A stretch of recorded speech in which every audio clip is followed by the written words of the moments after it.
Para to sa mga taong introvert.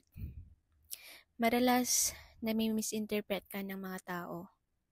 Kasi raw, ang KJ mo, may sarili kang mundo. Hindi nila alam, masaya ka kahit mag-isa ka lang. Mas nag-e-enjoy ka sa loob ng bahay.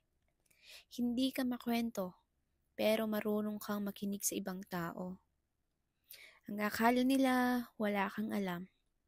Pwes, alam mo na ang baho nila, pero tahimik ka lang. Tahimik ka sa mga bagong kakilala, pero ang daldal mo pag komportable ka.